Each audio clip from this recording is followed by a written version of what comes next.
Gospel Insights with Father Ronnie. Ang pulong sang Dios, pamatian, hangpon kag ikinabuhi. Ini nga programa ang ginadulong sa inyo sang San Jose Pasay Parish bilang parte sang pagdulong sang Ebanghelyo sa katawhan. Gospel Insights with Father Ronnie. Sa sini nga paagi aton mapamatian ang mga pulong nga mahimo nga pagkaon sang aton kalag, mahangpan ang mga mensahe nga tuyo ipaabot sa aton bilang mga tumuluon ni Kristo kag sa bulig sang giya sang Ginoo aton nga may kinabuhi ini. Gospel Insights with Father Ronnie. Ang pulong sang Dios, pamatian, hangpon kag ikinabuhi. Gospel Insights with Father Ronnie. Ang pulong sang Dios, pamatian, hangpon kag ikinabuhi. Mayong aga, mayong adlaw, mayong udto, mayong gabi sa tanan nga nakabantay sining aton nga programa Gospel Insight with Father Ronnie. Kagkaron ikaduha na kabes nga aton paghimo sini nga aton insight nga na-focus sa aton ebanghelyo subong nga Domingo, ika-pito nga Domingo sa ordinaryo nga panahon. Aton karon pamatian ang aton nga ebanghelyo, mga kauturan kay Kristo. Ang pagbasa sang santos nga ebanghelyo suno kay San Lucas. Sadto nga panahon si Jesus nagsiling sa iya magintutunan. Nagasiling ako sa inyo nga nagapamati sa akon. Higugmaa ang inyo kaaway. Ayuhi ang mga nagadumot sa inyo. Pakamaayuha ang mga nagapakamalaot sa inyo. Kag pangamuyui ang nagatartar sa inyo sing malain. Kung may magtampa sa imo pihak nga guya, itaya man ang pihak. Kung may magkuha sang imo kunop, ihatag man ang imo bayo. Hatagi ang nagapangayo sa imo. Kag kung may magkuha sang imo pagkabutang, hindi na pagbawiya ina sa iya. Himuan ninyo sa mga tao ang luyag ninyo nga himuon nila sa inyo. Kung ang ginahigugma ninyo, amo man lang ang nagahigugma sa inyo, ano bala nga kaayuhan ang inyo mahimo? Bisan gani ang mga makasasala nagahigugma man sa mga nagahigugma sa ila. Kag kun ang ginahimuan ninyo sing maayo, amo man lang ang nagahimo sing maayo sa inyo. Ano bala nga kaayuhan ang inyo nahimo? Bisan pagani ang mga makasasala nagahimo man sina. Kag kun ang ginapahulam ninyo, amo man lang ang makabayad sa inyo. Ano bala nga kaayuhan ang inyo nahimo? Bisan gani ang mga makasasala nagapahulaman sa mga makasasala nga makabayad. Indi amo ina. Higugmaa ang inyo mga kaaway, kag himua ang maayo sa ila. Magpahulam kamo nga wala nagapaabot nga bayaran.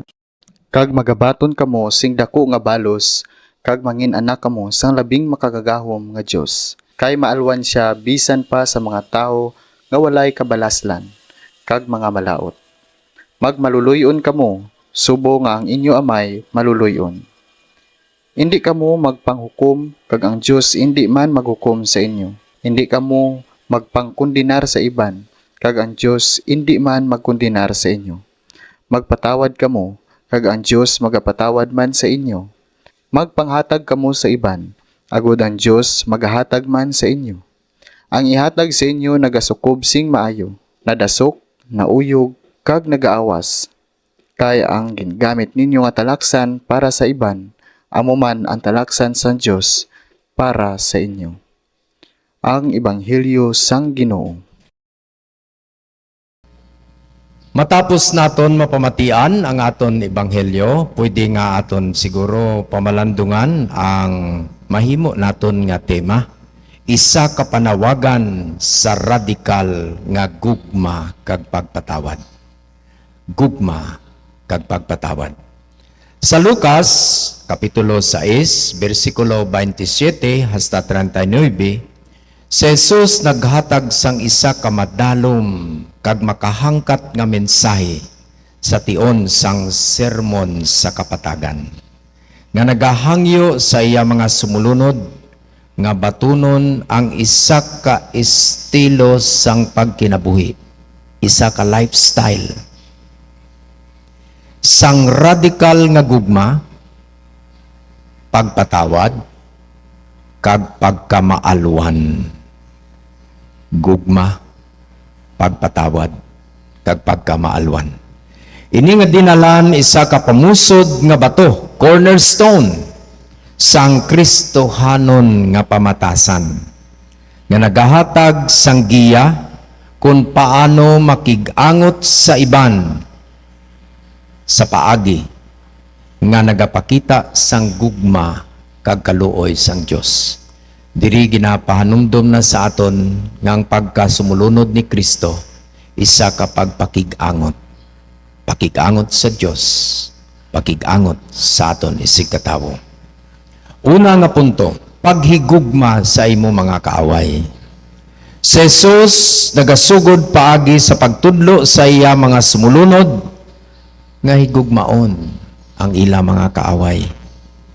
Maghimo sing maayo sa mga nagadumot sa ila.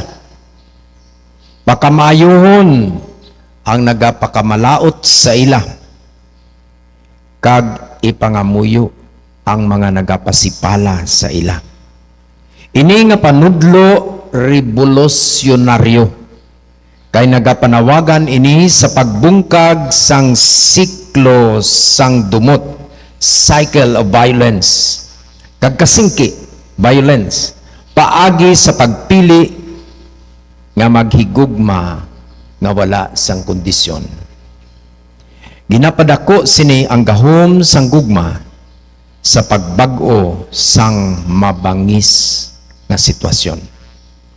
Paghigugma sa imo mga kaaway. Ikaduha, ining ginatudlo niya pagliso sang pihak nga aping.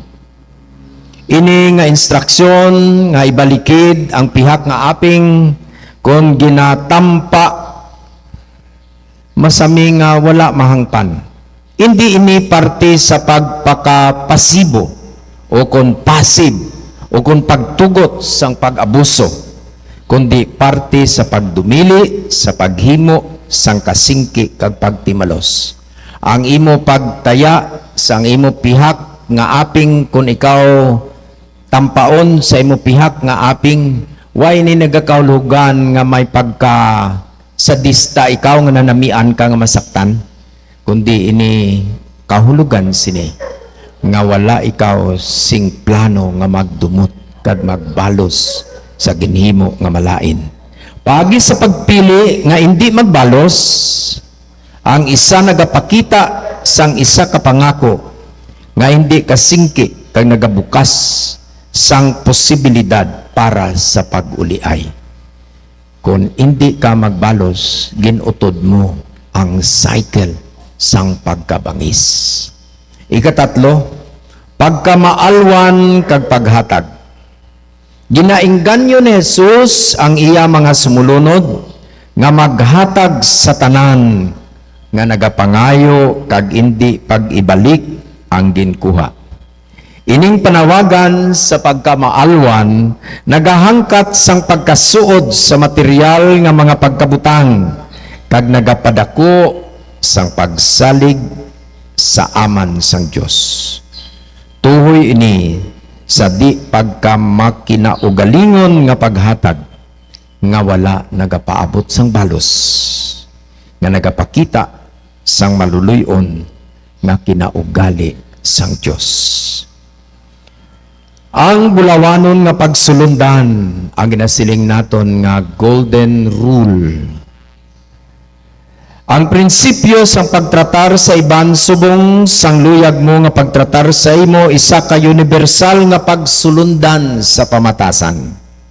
Ginapasanyog sini ang mabinatyagon nga pareho nga pagrespeto sa isa kag isa nga nagahanduraw sang isa ka kalibutan sa diin ang kaayo kag kaluoy amo ang kinaandan. Ini nga pagsulundan nagalabaw sa pagbalos, nagapalig-on sang tayuyon kag di makinaugalingon nga pagtratar sa iban.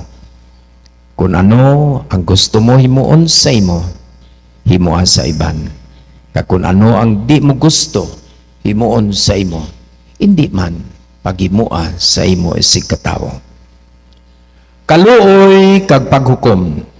Si Jesus nagapandam batok sa paghukom sa iban. Nga nagasiling nga ang talaksan nga aton gamiton Amuman ang talaksan nga aton mabaton. Isa ini kapanawagan sa pagkamapainubuson kag paghangop nga nagahangyo sa mga sumulunod nga magpakita sang kaluoy sa baylo sang mapintas nga paghukom. Ginapakita sini ang tagipusoon sang maluluyon nga kinaiya sang Dios.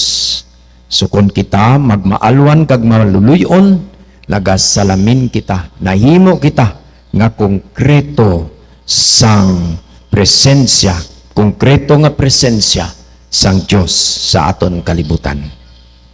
Pag-aplikar sa matuod nga kabuhi, ining mga panudlo naghatag sing praktikal nga mga hangkat subong sang kung paano magsabat sa pagpangdaog-daog o kon sa dako nga kasakit. Ang yabi amo ang paghangop nga ang paghigugma sa mga kaaway hindi nahanungod sa pagpahanugot sang malain nga pagginawi, kundi nahanungod sa pagsabat nga may grasya kag kapatawaran. Nagalakip ini sang pagpangita sing pagkabalanse sa ulot sang paghigugma sa iban kag sa pag-amlig sang kaugalingon. Tanan samtang pabanaag ang gugma sang Dios. Hangkat sa espirituhanon nga pagbago. Ang mga panudlo ni Jesus hindi lamang moral nga laygay kundi isa ka panawagan sa bag-o nga tagipusoon. Change, renewed heart. Nagakinahanglan sila sang madalong nga pagbago. Sa diin ang gugma, kaluoy, kag pagpatawad, nangin nagagiya nga mga prinsipyo sang kabuhi sang isa. Kaluoy, pagpatawad, gugma, mga prinsipyo nga nagagiya sang pagkinabuhi. Ini nga pagbago nagapahanugot sa mga sumulunod nga ilakip ining mga kabilinggan sa ilang mga aksyon kag mga interaksyon. So sa tanan nga pakipagrelasyon sa isig katawo, dapat ang nagadasig amo ang kaluoy, pagpatawad kag ang gugma. Kung aton ninitanawon sa aton panahon subong sa isa ka bamangis nga kahimtang, ini ang dako nga panawagan. Imbes nga kung nakabaton kita sang pagsakit kabangis, hindi kita mangin mabangis bilang balos. Subjected to evil, we refuse to become evil ourselves. And when we do that, ginauntat naton ang cycle sang pagdumot kag kaakig kag basi mapundar naton ang isa ka katilingban nga suno sa plano kag kabubuton sang Dios. Sa kabilugan, mga utod, kita nga nagapalamati subong kag nakakita sining aton gospel insight. Ang Lucas kapitulo 6 bersikulo 27 hasta 39 nagapresentar sang isa ka palananawon sang tuhay nga paagi sa pagkabuhi. Pagkabuhi nga nasentro sa gugma kag kaluoy sang Dios. Ano ang sentro sa aton pagkinabuhi? Ano ang naga-inspire sa aton? Tugutan naton dapat gugma kag kaluoy ang mangin sentro sang aton pagkinabuhi. Ginaangkat sini ang mga sumulunod ni Jesus nga batunon ang radikal nga gugma. Gugma. Paglikaw sang kabangis. Hindi magbalos. Kung nabatian naton, nabasahan naton, ang una nga pagbasa, why naton ginbasa, pero kung magsimba kamo, ang ginhimo ni David kay Saul. May tsansa si David nga patyon si Saul, kay ginalagas siya ni Saul, ginahingabot siya, may kapasidad si David sa pagpatay, kay nagakatulog si Saul, may Oportunidad siya sa pagpatay. Pero wala ginhimo ni David. Kay ginasiling. Bulahan, balaan ang isa ka tawo nga unta makasala. Pero naglikaw siya na magpakasala. Blessed is the man who could have sinned and sinned not. That's the choice that David has taken sa aton una nga pagbasa. Gugma, pagpatawad, kag pagkamaalwan, bisan sa atubang sang kabudlayan. Ini nga panawagan nga magkabuhi suno sa sini nga mga kabilinggan sa adlaw-adlaw nga pagkabuhi, pariho nga makapabag-o kag makatubos nga nagahatag sang dalan padulong sa isa ka mas maluluyon kag makatarunganon nga kalibutan. Mga kauturan kay Kristo, kabayining malipot naton nga pamalandong, makabulig sa aton karon nga Domingo sa aton pagkinabuhi bilang mga sumulunod ni Kristo. Ipundar, ipasad naton ang aton kinabuhi sa gugma, pagkamaluluyon, kag pagka pinatawaron. Let us move on. Let us learn to forgive and begin anew. Kay ini ang ginatudlo sang aton Ginoo. Kabaytani ang espiritu sang gugma, pagkamaluluyon kag pagkamapasaylohon, magpatawad sa aton, magpuno man sang aton kasing-kasing sang iya gugma, kag aton ini ipaambit sa aton isig katawo. Malipayon nga pagsaulog sang ikapito nga Domingo sa ordinaryo nga panahon. Bendisyonan kamo sang labaw na makagagahom. Sa ngalan sang Amay, sang Anak, kag sang Espiritu Santo. Amen. Gospel Insights with Father Ronnie. Ang pulong sang Dios, pamatian, hangpon kag ikinabuhi. Ini nga programa ang ginadulong sa inyo sang San Jose Quasay Parish bilang parte sang pagdulong sang Ebanghelyo sa katawhan. Gospel Insights with Father Ronnie. Sa sini nga paagi aton mapamatian ang mga pulong nga mahimo nga pagkaon sang aton kalag, mahangpan ang mga mensahe nga tuyo ipaabot sa aton bilang mga tumuluo ni Kristo kag sa bulig sang giya sang Ginoo aton nga may kinabuhi ini. Gospel Insights with Father Ronnie. Ang pulong sang Dios, pamatian, hangpon kag ikinabuhi. Gospel Insights with Father Ronnie. Ang pulong sang Dios, pamatian, hangpon kag ikinabuhi.